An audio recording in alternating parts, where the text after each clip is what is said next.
Hello friends, welcome to গল্পের রামধনু। আমি সন্দীপা ফিরে এসেছি পটলার গল্প নিয়ে। গল্প এবং গল্প পাঠ যদি ভালো লাগে তাহলে চ্যানেলটি সাবস্ক্রাইব করে লাইক শেয়ার কমেন্ট করার অনুরোধ রইল। তাহলে শুরু করা যাক আজকের গল্প। শক্তিপত রাজগুরুর লেখা পটলার দেব দর্শন।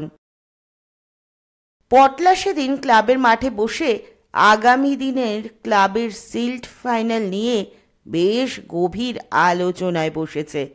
আমাদের পঞ্চপাণ্ডব ক্লাবের মধ্যমণি পটলা বনেদি পরিবারের একমাত্র বংশধর। শহরে তার ঠাকুরমার অনেক বিষয় আশয়, বাবার একটা বড় কারখানা। পটলাই তাদের এই মাঠটা ক্লাবকে দিয়েছে, না হলে এতদিনে এখানে থাকতো পটলার বাড়ি। সব কিছু নিয়ে পটলার জন্য এই পঞ্চপাণ্ডব ক্লাবের এত রমরমা। ওর মাথায় কখন কি আইডিয়া গজগজ করে পটলা নিজেও জানে না। তার থেকেই হয় যত বিপত্তি, আর সেসব ঝামেলা সামলাতে হয় আমাদের কজনকে।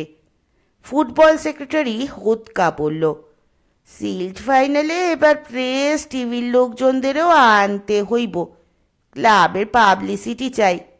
পটলা বলল, তার চেয়ে ভালো গঠনমূলক কাজও তো করতে হবে। সেই কাজের প্রোগ্রামটাই আমি করে ফেলেছি। পটলা উত্তেজিত হলে ওর জিভটা মাঝে মাঝে আলটপকায় সেট হয়ে যায়, তখন তোতলামি শুরু হয়। গোবরা বলল, কি প্রোগ্রাম? পটলা বলল, খবরে শুনেছিস তো, এবার বন্যায় অনেক গ্রাম জলে প্লাবিত হয়েছে, কত ঘরবাড়ি নিশ্চিহ্ন হয়ে গিয়েছে, মানুষ বানভাসী হয়েছে, নদীর বাঁধ রাস্তাঘাট ভেঙে গিয়েছে, খাবার নেই, জল নেই, আশ্রয় নেই। তাই এই বন্যাত্রাণে আমরাও কাজ করতে হবে, আর তোদেরও এর সঙ্গে থাকতে হবে। পটলা বেশ আবেগতাড়িত হয়েই কথাগুলো বলে চলল। পটলা আরও বলল, চল, এখন থেকেই আমাদের কাজে লেগে পড়তে হবে। জামা কাপড়, চাল, টাকা সব জোগাড় হবে। আমি ঠাকুরমাকেও বলবো কিছু টাকা দেওয়ার জন্য। ক্লাবের সাংস্কৃতিক সম্পাদক ফটিকও প্রস্তাবটা লুফে নিল। সে বলল, আমি ক্লাবের ছেলেদের নিয়ে একটা গান লিখে দল করে ত্রাণ সংগ্রহে বেরোবো, দেখবি কি রকম সাহায্য পাবি। ফটিক ইতিমধ্যে গান লিখে দল তৈরি করে ফেলল। ক্লাবের ছেলেরা এই কাজে ঝাঁপিয়ে পড়ল। সবাই মিলে ফেস্টুন হাতে শহরের পথে পথে, পাড়ায় পাড়ায়, অলিতে গলিতে ত্রাণের জন্য কাজ শুরু করে দিল। ভিক্ষা দাওমা নগরবাসী ভিখারি এসেছে দুয়ারে, যাহা দিবে তাই হাসি মুখে নিব, আর তো বন্ধু জানাবে প্রণাম, যারা ভাসছে আজ অকুল পাতারে। শেষ পর্যন্ত তাদের গানের গুতোয় হোক বা মানুষের ভালোবাসায় বেশ ভালো ত্রাণই জোগাড় করল ওরা। ওদিকে পটলার ঠাকুরমাও বেশ ভালো টাকাই দিলেন। পটলা বলল, এবার শীতলপুরে যেতে হবে, ওখানে আস্তানা গেড়ে রিলিফের কাজ শুরু করতে হবে। শীতলপুর সম্বন্ধে আমাদের বিশেষ কিছুই জানা ছিল না। পটলা চেনা এখানকার স্কুলের শিক্ষক মদনবাবুর সাহায্যে নৌকো করে ত্রাণের জিনিসপত্র নিয়ে বেশ খানিকটা জল মাঠ প্রান্তর পেরিয়ে শীতলপুরের গ্রামে এলাম। সারা গ্রামটাই জলের তলায় রয়েছে। বাড়ি, বিশেষ করে মাটির বাড়িগুলো ভেঙে গিয়েছে। কোথাও ঘরের চালা উপড়ে পড়ে আছে। যেখানে জমি একটু উঁচু, মানুষ সেখানেই আশ্রয় নিয়েছে। কেউ বা আশ্রয় নিয়েছে বাঁধে। কোনো রকমে ছেঁড়া চট বস্তা প্লাস্টিক টাঙিয়ে মাথার ছাদ বানিয়ে রয়েছে। মানুষ, কুকুল, গরুর সহাবস্থান। মানুষের এই বেদনার ছবি আমাদের মনেও বেদনা জাগালো। অবশ্য যা এনেছি তা প্রয়োজনের তুলনায় সামান্য। তবে পটলা বলল, আরও জিনিস আসবে কয়েকদিনের মধ্যে। পটলা ও তার টিম এখানে এসে মদনবাবুর সব রকম সাহায্যই পেয়েছে। শীতলপুরের এই অঞ্চলে প্রায় সব মাঠ জমি মদনবাবুর দখলে। তিনিই যেন এই অঞ্চলের জমিদার। চারদিকে শুধু জল, দূরে বাঁধ, রাস্তায় পড়ে আছে শত শত মানুষ। এদিকে বিশাল মন্দির, মন্দিরের পাশেই একটি যাত্রী নিবাস, সেখানে ভক্তদের জন্য এলাহি থাকার বন্দোবস্ত। কিন্তু এখানে বানভাসী জনতার প্রবেশ নিষেধ। আমরা কয়েকজন পটলা, হোতকা, ফটিক, গোবরা, মদন মাস্টারের একজন লোককে সঙ্গে নিয়ে বিদ্যালয়ে থেকে কাজ শুরু করেছি। দিনভর ধকল গিয়েছে, তাই আজ একটু বিশ্রাম নিয়েই কাল থেকে কাজে লেগে পড়তে হবে।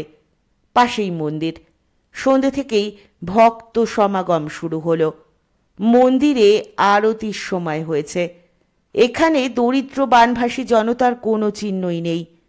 ওদিকে সিংহাসনে রাধা কৃষ্ণের মূর্তি, পাশে গৌর নিতাই, সুগন্ধি ধূপ জ্বলছে। মন্দিরে নিত্যদিন নাম সংকীর্তনের ব্যবস্থাও রয়েছে। মন্দিরের অধ্যক্ষ ওদিকে বিশেষ আসনে বসে আছেন, বেশ নধর দেহ, চাকচিক্যও রয়েছে চেহারায়। মন্দিরে যারা রয়েছে তারা সবাই চোখ বুজে নাম জপ করছে, তাদের চেহারাও বেশ চিকন। ওদিকে বড় বড় পাত্রে রাধা কৃষ্ণের উদ্দেশ্যে ভালো মানের প্রসাদ চড়ানো হয়েছে। কোনো পাত্রে বেশ ফোলা ফোলা লুচি তরকারি, কোনোটায় রসগোল্লা মিষ্টি, কোনোটায় বেশ প্রমাণ সাইজের ফলমূল। আরতির পর একজন ভক্ত আমাদের বলল, মহারাজ আপনাদের এখানে থাকতে বারণ করেছেন। দিনভর আমাদের ধকল গিয়েছে, ক্লান্ত পরিশ্রান্ত, খাওয়া দাওয়াও ঠিক মতো হয়নি। আমাদের মধ্যে গোবরা একটু ভোজন বিলাসী, সে এর মধ্যেই সব দেখে এসেছে। গোবরা বলল, যা খুশবু উঠেছে প্রসাদের, আর সামলানো যাচ্ছে না, পেটে ইঁদুর দৌড়চ্ছে। চল, ঠাকুরের দয়ায় প্রসাদ ভালোই জুটবে। প্রসাদ নেওয়ার জন্য আমরা যখন গেলাম, দেখি 2-3 জন মহারাজ সেখানে রয়েছেন। আমাদের দিকে তীক্ষ্ণ দৃষ্টিতে আপাদ মস্তক জরিপ করে এক মহারাজ বললেন, এই পবিত্র দেবভূমিতে এই অচেনা মানুষদের অযথা ভিড় করা ঠিক নয়, তাতে দেবতার শান্তি বিঘ্নিত হয়। ওরা কাল থেকে এখানে যেন ভিড় না করে, তাহলে ওদের এখানে ঠাঁই হবে না। মহারাজের কথা শুনে আমরা সবাই চমকে উঠলাম। দেবতার নাম করে এদের পাষণ্ডের মতো ব্যবহার। পটলা বলল, আসলে আমরা এখানে এসেছিলাম ত্রাণের কাজে, পাশের মন্দির দেখে তাই। মহারাজ পটলার কথা কেড়ে নিয়ে বললেন, তোমাদের জিনিসপত্র নিয়ে ওই বাঁধে, না হয় পথের ধারে গিয়ে বিলিয়ে দাও, এখানে বেশি ভিড় করো না। এবার হোঁতকা তার বাঙাল ভাষায় কি যেন বলতে গেল। মহারাজ বললেন, বেশি কথা বলো না, যা বললাম তাই করো, না হলে বিপদ হতে পারে। জয় গুরু, জয় নিতাই, জয় গৌর। আমরা দেখলাম ঠাকুরের নামে নিবেদন করা প্রসাদের পাত্রগুলো আমাদের চোখের সামনে দিয়ে নিয়ে চলে গেল। একটা লুচির টুকরোও আমাদের দেওয়ার কথা কেউ ভাবল না। আমরা চলে এলাম। হোতকার ব্যাগে শুকনো মুড়ি ছিল, তখন সেটাই আমাদের খাদ্য। বাধ্য হয়ে পেটের জ্বালা মেটাতে লুচি মালপোয়া সাঁটাতে না পেরে শুকনো মুড়ি চিবোতে চিবোতে আমাদের আস্থানায় ফিরে এলাম। রাতে একটা চালার ঘরে কম্বল পেতে আমাদের বিছানা। পটলা বলল, মন্দিরের ওই মহারাজদের দেখলি? এরা রাধাকৃষ্ণের পুজো করেন, এই এদের ব্যবহার। যারা অসহায় বানভাসী মানুষদের সাহায্য করতে এসেছে তাদেরই বলেন কিনা পাপী। এখানে তাদেরই আসা বারণ। গোবরা বলল, নিজেরা খেয়ে দিয়ে সুখে আছেন, আর আমাদের বলেন কিনা পাপী, প্রসাদ দেওয়া যাবে না। হোতকা বলল, মহারাজই 1 নম্বরের বদমাস, ভণ্ড গুরু সেজে চেলাদের কাছে ভগবান হতে চান। পটলা বলল, মহারাজকে একটা শিক্ষা দিতে হবে। গোবরা বলল, গ্রামের হাজার হাজার মানুষ বানভাসী হয়ে উপোসে মরছে, আর নিজেরা মন্ডা লুচি খাচ্ছেন। এরপর দুঃখ কষ্টে মশার কামড়ে আমাদের কয়েকদিন কেটে গেল। আমরা মন্দিরের সেসব তর্ক বিতর্ক ছেড়ে রিলিফের কাজে লেগে পড়লাম। ক্রমশ বানের জল নামছে, মানুষরাও যে যার ঘরে ফিরছে। মানুষ আবার নতুন করে ঘরের ছাদ তৈরিতে ব্যস্ত হয়ে পড়েছে। সারাদিনের ক্লান্তি পরিশ্রমের পর সেদিন রাতে ঘরে ফিরেছি। সারাদিন ত্রাণের কাজে এদিক ওদিক থেকে বেশ কিছুটা চাল ডাল জোগাড় হয়েছে। ওদিকে মদনবাবুও সদরে গিয়েছেন কি কাজে। অগত্যা আমাদেরই রান্না করে খেতে হবে। সেদিন রাতে আশপাশ থেকে খড়কুটো জোগাড় করে চালে ডালে একসঙ্গে রান্না করে কোনো রকমে মশার কামড় খেয়ে শুয়ে রাতটা কাটিয়ে দিলাম। পরের দিন সকালে বেশ দেরিতেই সকলের ঘুম ভাঙল। পাশেই মন্দির, কিন্তু আমাদের সেখানে প্রবেশ নিষেধ। মন্দিরের বাবাজিরা দেবতার পুজো করলেও দরিদ্র নারায়ণ সেবার ধার ধারেন না। ওরা নিজেদের নিয়েই ব্যস্ত। এদিকে আমাদের পেটে ছুঁচো ডন মারতে শুরু করেছে। পটলা বলল, সঙ্গে চাল ডাল তো আছে, কিন্তু এখন জলের রাজ্যে শুকনো কাঠ কোথায় পাওয়া যায়? কাঠ না হলে তো খিচুড়িও বসানো যাচ্ছে না। এদিকে খিদেও পেয়েছে জোর। ওদিকে মন্দিরে বাবাজিরা দুপুরের পরমান্ন খেয়ে সুখ নিদ্রা দিচ্ছেন। আমাদের মধ্যে হোতকা এসে খবর দিল, কাঠ আছে, তবে মন্দিরের রান্না করার কাঠ।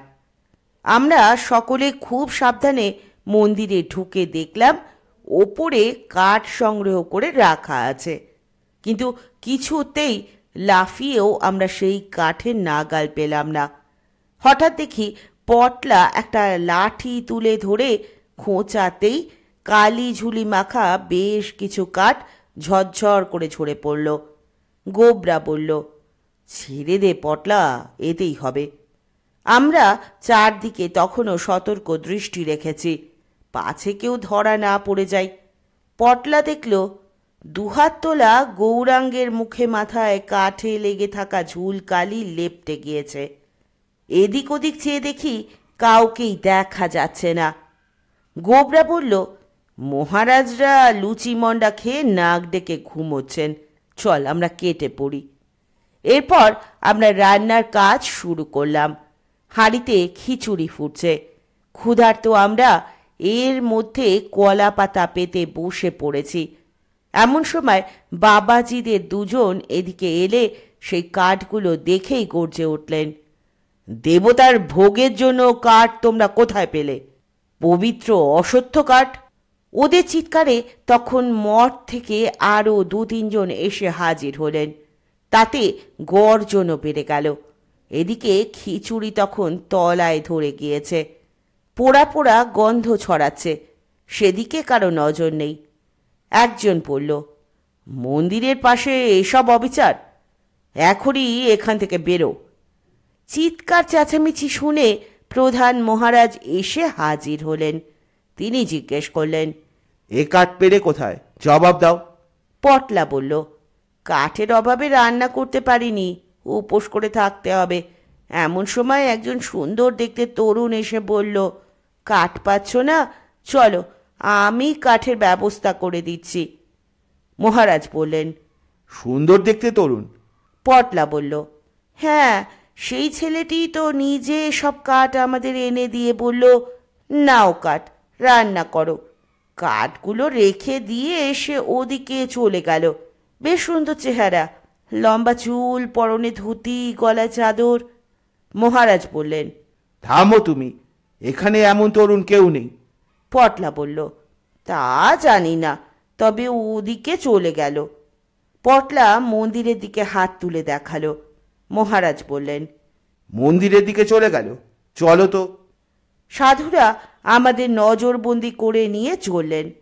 ওদিকে কিছু দূরেই নিতাই গৌড়ের 2 হাত তোলা মূর্তি, সঙ্গে রাধা কৃষ্ণের মূর্তিও রয়েছে। আমরা যেন গভীর বিস্ময়ে তাকিয়ে থাকলাম। দেখি কাঠের কালি ঝুলি গৌরাঙ্গের মূর্তি সারা শরীরে, এমনকি মুখেও লেপ্টে আছে। সেই মূর্তিটার দিকেই আঙুল তুলে পটলা বলল, ঠিক ওই রকম দেখতে। সবাই স্তব্ধ। মহারাজ একবার আমাদের দেখছেন, আর একবার গৌরাঙ্গের মূর্তির দিকে। এদিকে আমাদেরও ভয় করছে, কে জানে মহারাজ কি বলবেন। হঠাৎ মহারাজ সেই ঝুলমাখা মূর্তির সামনে শটান গড়িয়ে পড়ে আর্ত কণ্ঠে বললেন, ওরে, তোরা সাক্ষাৎ ভগবানের দর্শন পেয়েছিস। প্রভু, এই অধমকেও দর্শন দাও, দর্শন দাও প্রভু। মহারাজ একবার সেই ঝুলমাখা গৌরাঙ্গের পায়ে মাথা ঠেকাচ্ছেন আর আমাদের বলছেন, তোরা ভাগ্যবান, তিনি নিজে তোদের সেবা করেছেন। ওরে, আমি তোদের চিনতে পারিনি, অবজ্ঞা করেছি। আমাকে ক্ষমা করো প্রভু, মহা ভুল হয়ে গিয়েছে। জয় নিতাই গৌর, রাধে শ্যাম। ওদিকে অন্য মহারাজরাও ততক্ষণে ছুটে এসেছেন। তারাও মহারাজের ভাবাবেগ দেখে ভগবানের নামে নাচতে শুরু করলেন। আমরা ওদের নাচ দেখে হতবাক। ওদিকে তখন খিচুড়ি পোড়ার গন্ধ বেরোচ্ছে। মহারাজ সঙ্গীদের বললেন, ওরে, তোরা দেখছিস কি? বাবাদের সেবার ব্যবস্থা কর। জয় নিতাই। কয়েক মুহূর্ত অপেক্ষা করার পরই দেখি আমাদের সামনে দেবতার সেই পরমান্ন এনেছেন বাবাজিরা। এতদিনে দেখা সে ফুলো ফুলো লুচি, মন্ডা, ভালো ছানার রসগোল্লা, সন্দেশ। আমাদের সেবার কোনো ত্রুটি হলো না। অতিথিবাসের ঘরও খুলে দেওয়া হলো। মহারাজ এবার অত্যন্ত বিনয়ের সঙ্গে বললেন, নাও, এবার তোমরা মঠের অন্ন সেবা করো। আমাদের থাকার জন্য অতিথিশালা, নরম বিছানা, সব ব্যবস্থাই পাকা। পটলা বলল, তাহলে অসাবধানে গৌরাঙ্গের শরীরে ঝুলকালি লেগে ভালোই হলো। হোতকা বলল, কালি কাইটা পর, নাইলে বাবাজি যদি ক্যাশটা যাই না ফেলেন, প্রবলেম হইব, রক্ষা নাই। আমরা অবশ্য পরের দিনই শীতলপুর থেকে চলে এলাম। শুনছিলেন শক্তিপদ রাজগুরুর লেখা পটলার দেবদর্শন। কেমন লাগলো গল্প শোনার অপেক্ষায় থাকব। পরের দিন এসে হাজির হব আবার নতুন গল্প নিয়ে। ততক্ষণ পর্যন্ত সকলে ভালো থাকবেন, সুস্থ থাকবেন, পাশে থাকবেন। নমস্কার।